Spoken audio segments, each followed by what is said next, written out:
नमस्कार। कहानी से सीख की प्रातकालीन कहानी में आप सभी का स्वागत है। प्रतिदिन कहानियों का आनंद लेने के लिए आज की हमारी कहानी है प्रभु की लीला। हर समय माला लेकर बैठे रहते हो, कुछ पैसे धੇले का इंतजाम करो। लड़की के लिए लड़का नहीं देखना। निर्मला ने रोज की तरह सुबह से बड़बड़ाना शुरू कर दिया। ईश्वर पर विश्वास रखो, समय पर सब हो जाएगा। चौबे जी ने अपना गमछा संभालते हुए कहा अपनी पत्नी से। ईश्वर तो जैसे घर बैठे ही लड़का भेज देंगे, उनके पास तो कोई काम ही नहीं है सिर्फ आपका ध्यान रखने के अलावा। चौबे जी की पत्नी ने कहा, अरे क्यों पूरा दिन चकचक करती रहती हो। चौबे जी भी कभी गुस्सा नहीं होते थे, तो वो बस पूरा दिन बस लड्डू गोपाल के बारे में ही सोचते रहते थे।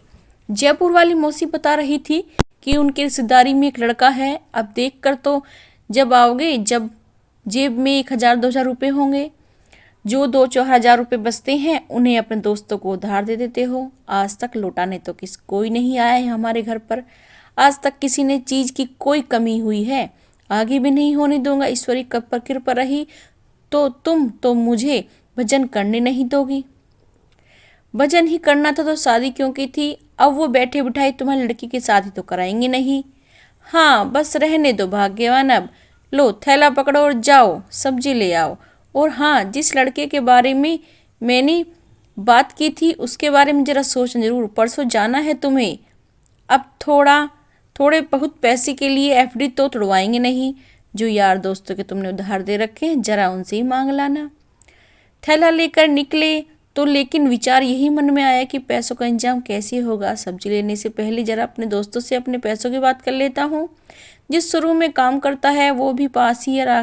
राजेश ने अपने मित्र को देखा तो गले लगा लिया। चौबे कैसे हो, तुम्हारा कैसे आना हुआ। कुछ नहीं भैया, कुछ समस्या आन पड़ी थी, पैसों की सख्त जरूरत थी। अपने ही पैसे चौबे जी ऐसे मांग रहे थे जैसे उधार मांग रहे हो। देखता हूँ साहब से मांगता हूँ। 6 दिन पहले ही विदेश से आए हैं। ऐसे में 6 शोरूम हैं, उनके पास बात करके तुम्हें बता दूंगा। और बताओ ललिया ठीक है, कैसे चल रहा है उसका योगा क्लास। बढ़िया चल रहा है, सुबह 5 बज जाती है और 5,000 कमाती है। चौबे जी ने बड़े गर्व से कहा। सगुण संपन्न है तुम्हारी लीला। केबिन से बाहर निकलते ही थे एक नजर टिक गई इतनी सुंदर मूर्ति लड्डू गोपाल की। चौबे जी अपलक देखते रह गए, जैसे अभी बात करने लगेगी। तभी राकेश ने ध्यान भंग करते हुए कहा, बड़े साहब ने ऑर्डर पर बनवाई है, बाहर से बनकर आई है। ऐसी 3 बनवाई है। रास्ते भर मूर्ति की छवि उनकी नजरों से ओझल नहीं हो पा रही थी। काश वो मूर्ति उनके पास होती। भूल नहीं पा रहे थे, अगर उनके पास होती कैसे निहालते, क्या क्या खिलाते।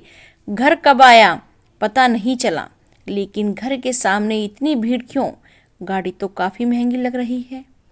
अपने घर के दरवाजे में घुसने ही वाले थे कि थैला हाथ से छीन कर निर्मल ने मुस्कुरा कर उनका स्वागत किया। कौन आया है। अंदर सूट बूट में एक आदमी बैठा था।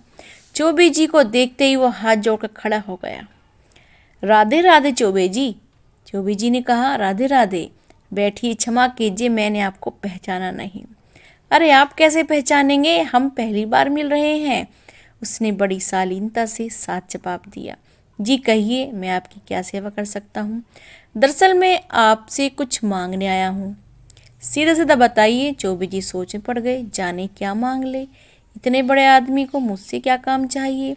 आज से 4 दिन पहले मैं मॉर्निंग वॉक पे निकला था, लेकिन उस दिन मेरे पास एक दुर्घटना हुई। मुझे हार्ट अटैक आ गया। आसपास कोई नहीं था मदद के लिए, ना मैं कुछ बोल पा रहा था। तभी एक लड़की स्कूटी पर आती दिखी। मुझे सड़क पर पड़ा देख उसने अपनी स्कूटी रोकी और अकेली वो मुझे नहीं उठा सकी तो फिर अपनी स्कूटी से दूर की दुकान पर जाकर एक आदमी बुलाकर लाई। उसकी मदद से उसने मुझे स्कूटी बिठाया और मुझे हॉस्पिटल ले गई। अगर थोड़ी देर हो जाती तो शायद मेरा अंत निश्चित होता। और वो लड़की कोई और नहीं, आपकी बेटी है। उस आदमी ने हाथ जोड़ते हुए कहा, अगर आप लायक समझे तो मैं अपने बेटे के लिए आपकी बेटी का हाथ मांगता हूँ। जो अनजान की मदद कर सकती है वो अपने परिवार का कितना ध्यान रखेगी। चौबे जी एकदम जड़ हो गए। विश्वास नहीं हो पा रहा था कि क्या ये सच में हो रहा है। कि मुझे किसी के दरवाजे पर ना जाना पड़े। इस स्थिति में बाहर नहीं निकलते। तभी उन्होंने अपने पास रखे हुए बैग में एक बड़ा सा बक्सा निकाला। उसमें मूर्ति वही मूर्ति थी जिसे अभी वो शोरूम में देख कर आए थे, जो आंखों के सामने से ओझल भी नहीं हो पा रही थी। जिसे देखते ही मन में ख्याल आया था कि काश मेरे मंदिर में होती। ऊपर वाले ने प्रमाणित कर दिया कि मुझे उसका जितना ख्याल है उसे भी मेरा उतना ख्याल है। तो अपने भगवान पर विश्वास रखें। जैसे चौबे जी को विश्वास था कि भगवान सब देख लेंगे, ऐसे ही सबको विश्वास करना चाहिए। इतनी अच्छी इतनी प्यारी कहानी है कि सुनने वाले का तो दिल गदगद हो जाए।